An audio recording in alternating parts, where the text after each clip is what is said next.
5, 4, 3, 2, 1.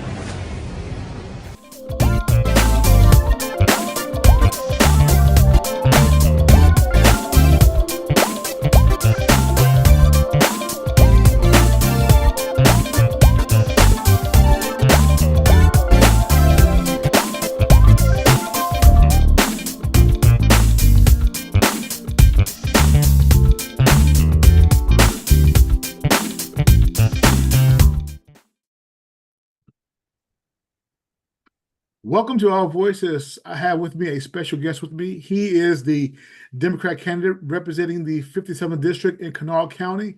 He is a good friend of mine, Hollis Lewis. Hollis, how you doing, Hey, man?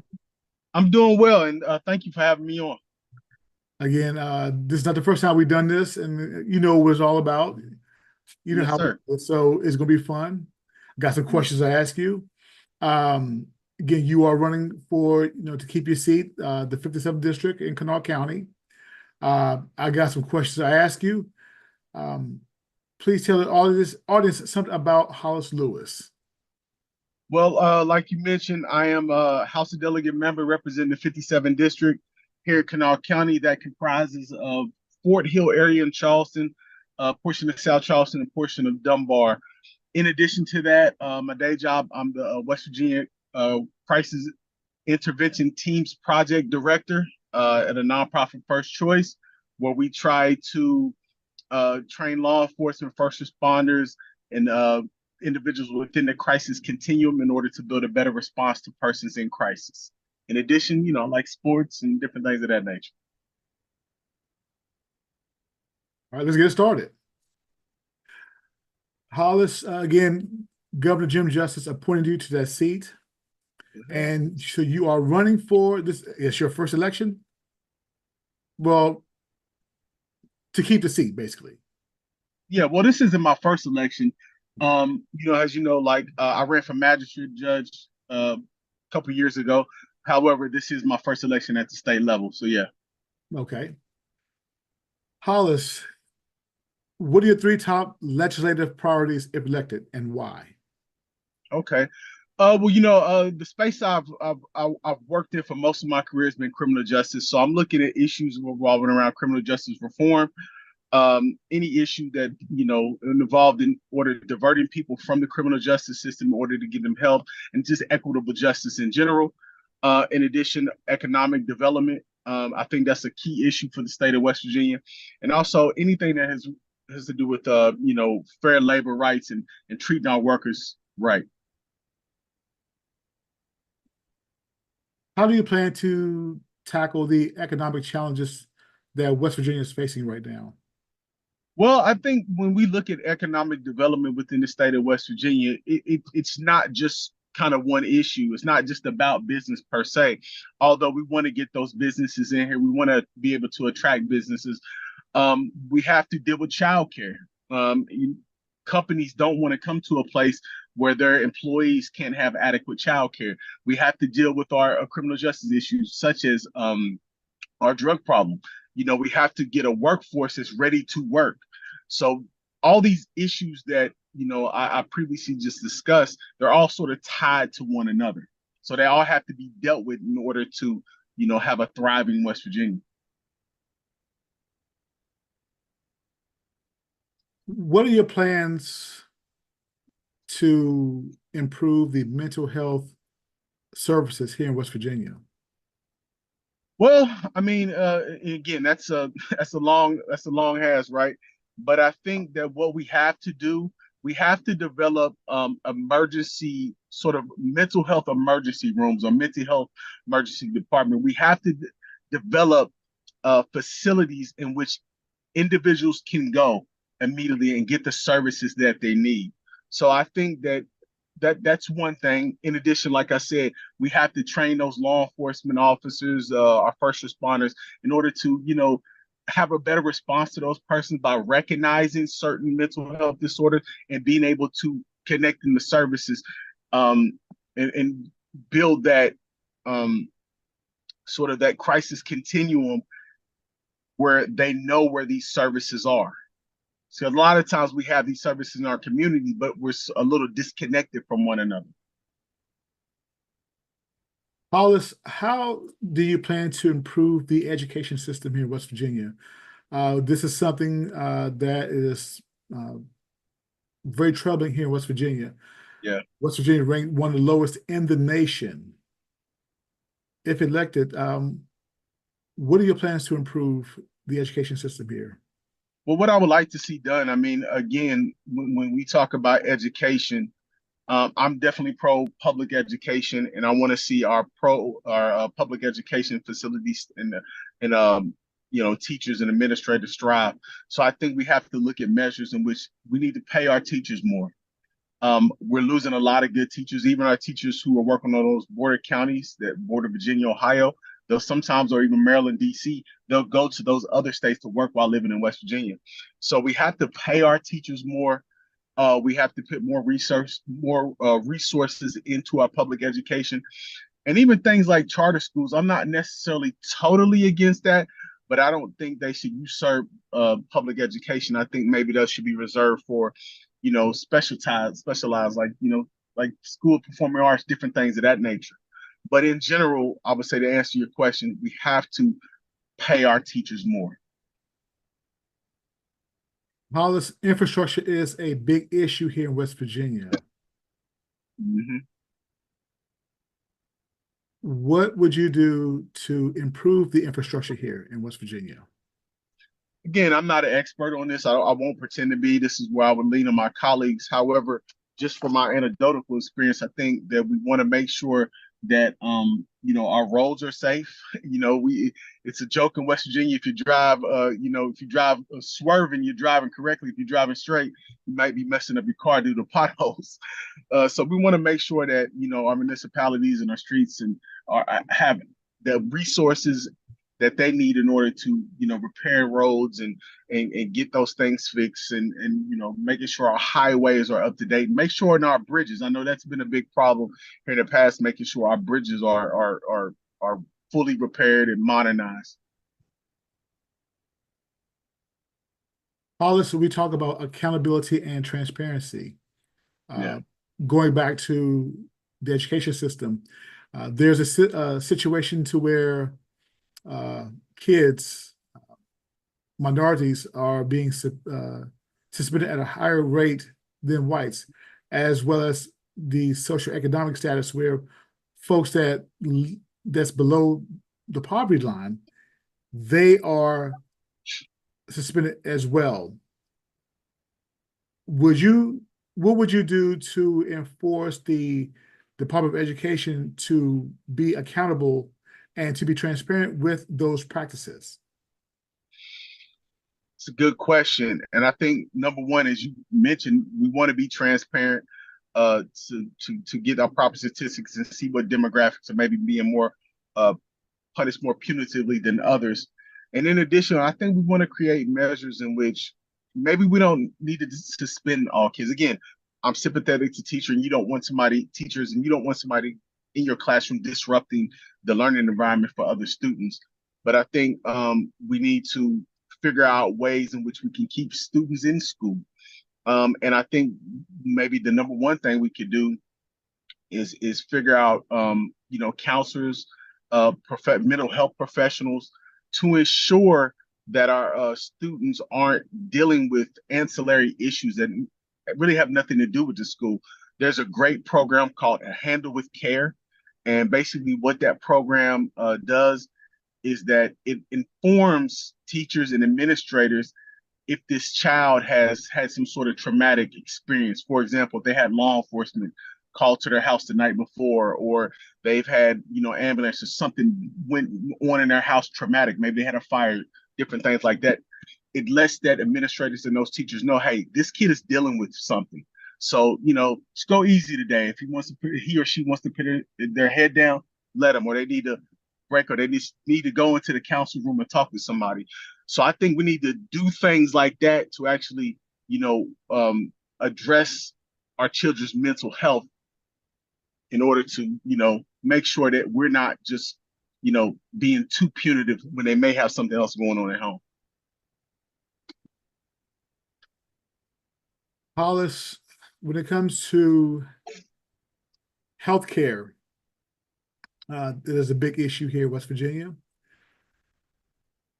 PEIA, this is something that is huge to where recently the state employees received a bump in pay only to turn around and it gets swallowed up by the premium increase.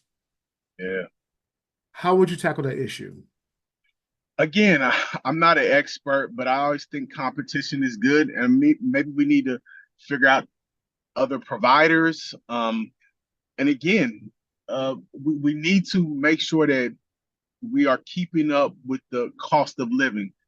Again, you just said it's a 5% increase in pay, but that pay got swallowed up by the increase in the premium. So we may want to look at measures that's actually going to pay people a little bit more, if that's if that's necessary and that's feasible. But we also may want to look at other providers and seeing what we can do different in order to bring those costs down.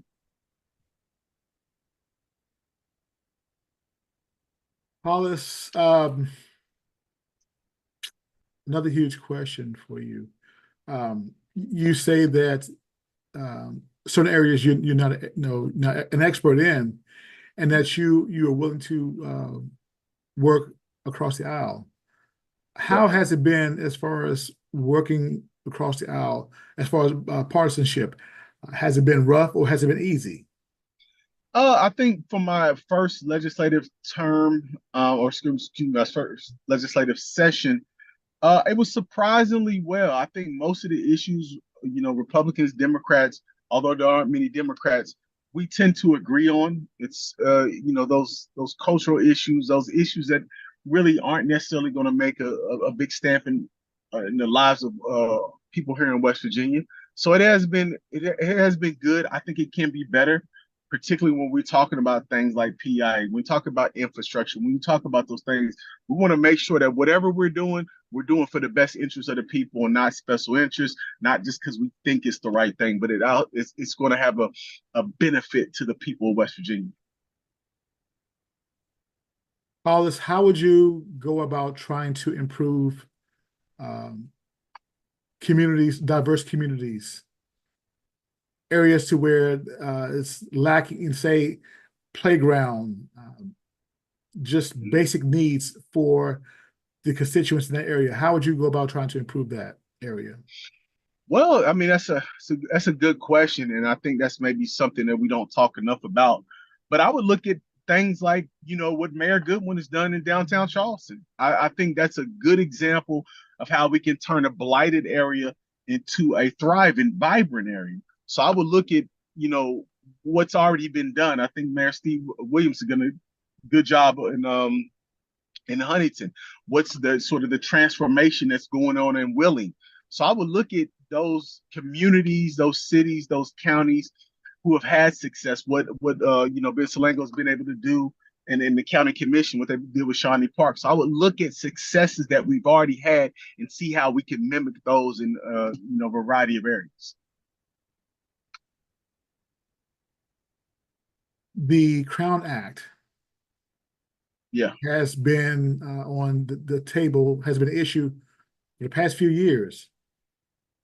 What are your thoughts on that? And how far has the legislature made any progress as far as trying to get it passed? Well, I think it was some progress made, but it got stalled out in a committee. When I hear, as a father of four, Black girls, and my wife is a Black woman, this is it's a good thing that it's on the table and it's being addressed, but it's also a sad thing that we even have to discuss this. That our Black women and women who choose to wear their hair in a style that maybe is not traditional for some is even an issue at work. It's kind of just it's a little bit disheartening. But I think that it being on the table and being something that's a topic for discussion and making sure that our women aren't being discriminated based on how they choose to wear their hair is actually a good thing, and hopefully we can get some more steam behind it. How do you plan to how do you plan to handle potential conflicts when it comes to ethical issues in the legislature? What do you have anything specific, or you just talking about just general? In general, I mean, and when you say ethical issues, you talking about like my own ethical issues, you talking about like other people's ethical issues? other people's ethical issues. I mean, it's just one of those things. Again, you want to be careful, as you just previously mentioned. We want to make sure that we work with each other, and that we work with each other, because ultimately we're there to serve the people of West Virginia. But if there are ethical issues that are affecting policy, that are affecting what's right for the people, those have to be addressed and brought out. Hollis, there have been talks about Project 2025 to where if Donald Trump is not elected,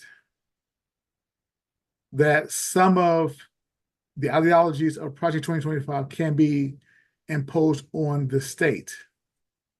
Yeah. Share your thoughts on that. And what would you do? I mean, again, we want to make sure that, particularly when legislative time comes around, that we're thoroughly versed in it. Because as you know, if there are ideas and policies they have within that 2025, maybe they are flushed out, maybe they're trying to implement it in a sort of a nondescript way. So we want to make sure that we're thoroughly versed in it. And we just got to fight tooth and nail to make sure that, our democracy stays a democracy, and we don't have, policies, and we don't have ideas and different things that's going to diminish that. What has been the toughest moment in the legislature for you? Give me an example, or you don't have to give names, but what was the toughest situation that you faced? I mean, I don't know if I've had too many tough situations personally. I mean, there are some things that I saw that were a little disheartening. I think, when we talk about a bunch of culture war bills and different things of that nature, things that aren't, already illegal in West Virginia. I think they were talking about doctor-assisted suicide, and we're, just different things that we don't need to necessarily spend a whole lot of time talking about, that aren't major issues that people aren't thinking about, that's not going to affect people's lives. Those have been sort of tough moments, but in general, my experience during my first legislative session has been positive. I just drew a blank just now. I just drew a blank. I was going to ask you another question. It's all right. That's all right. So as of right now, again, as the incumbent, Mm-hmm. as the incumbent delegate for the 57th district, what goals do you have if elected? Again, I just want to, I think the first goal is just to work on just criminal justice issues. Again, that's kind of, my background. Work on those issues that are going to, again, divert people from the criminal justice system in order to get them help. Work on second chance. Work on, further, expungement sort of bills, making sure that people who made a mistake can get back on their feet. Working on economic development issues that's going to actually affect people's bottom lines. That's going to get people jobs, and people can afford to buy homes, and have a life with themselves and their family. Work on any issues that are going to affect our unions and our labor force, making sure they're treated right, treated fairly. So there's three of many issues that I hope to work on and accomplish during this next legislative session. Women's rights. Some say that when it comes to Roe v. Wade, since it's been overturned, some want to leave it up to the states. If it's left up to the state of West Virginia, to the legislature, where do you stand on Roe v. Wade? I mean, again, I'm a father of four. I'm so when it comes to, I'm a father of four daughters. So when it comes to issues like that, I mean, it's one of those things where I think that it's okay to have your personal belief, how you feel about it. But I think that when we look out and sort of assess the people, what's right for the people. And I think that ultimately, it's not for me to decide what happens to somebody else as far as their body and kind of what they want to do and what they don't want to do. So I don't know if it's necessarily a good idea just to blanketly leave it up to states.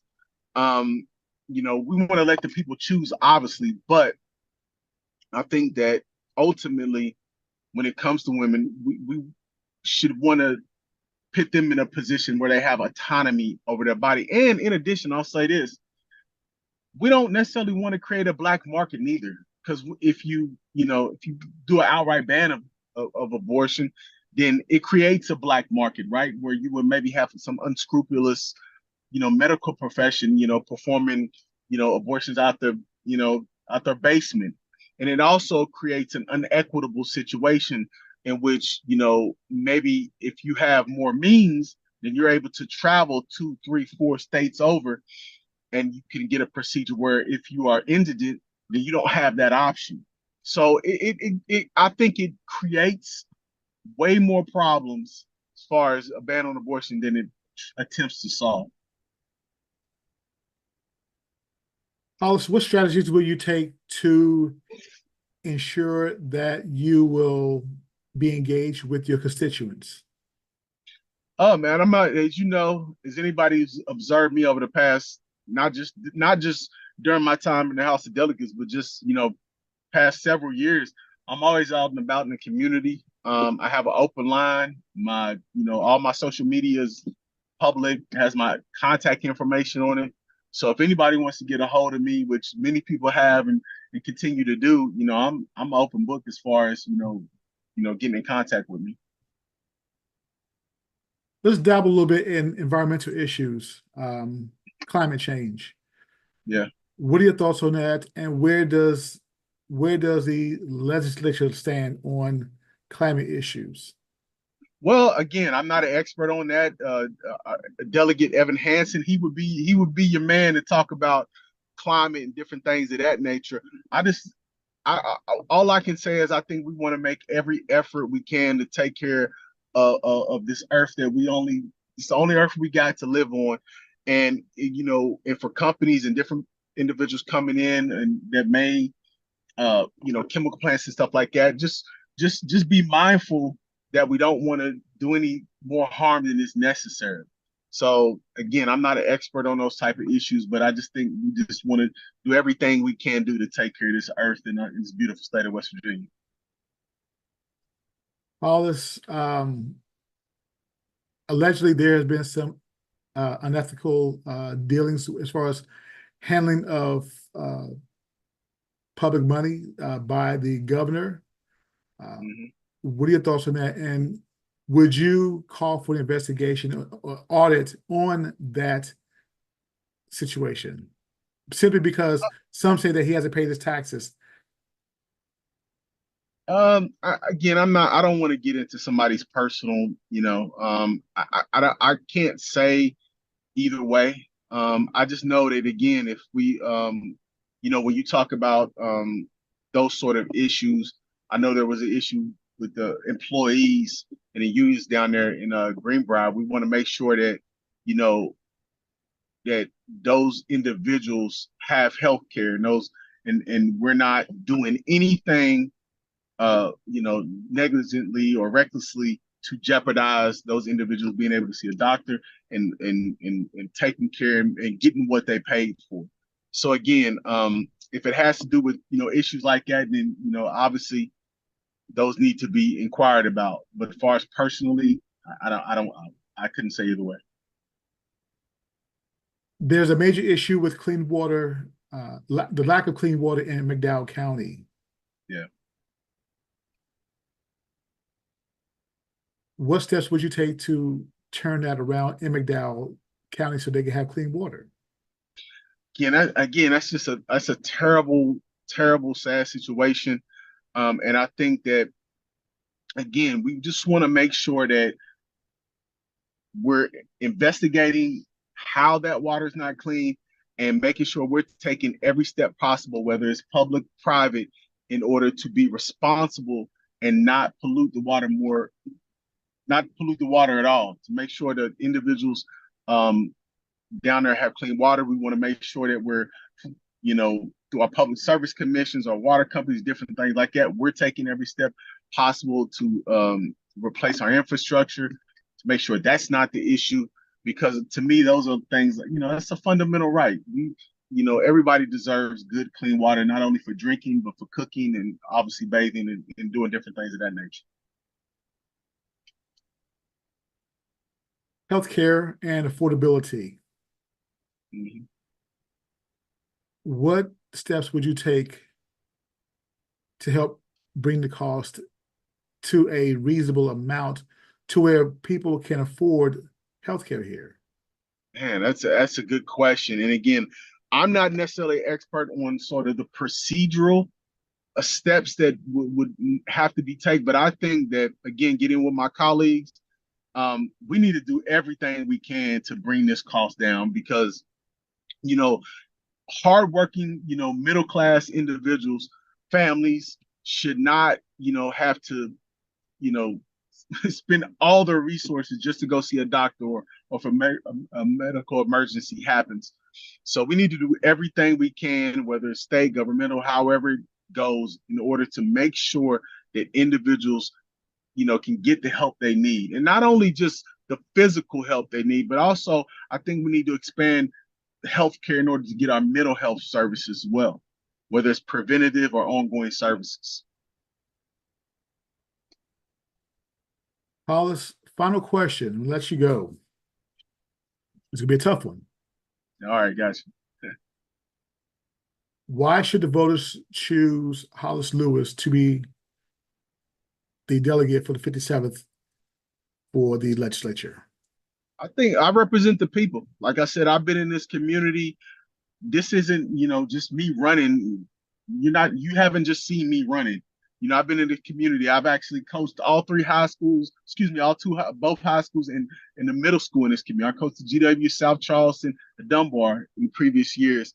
I'm a man of the people. I want to see, I want to see people thrive.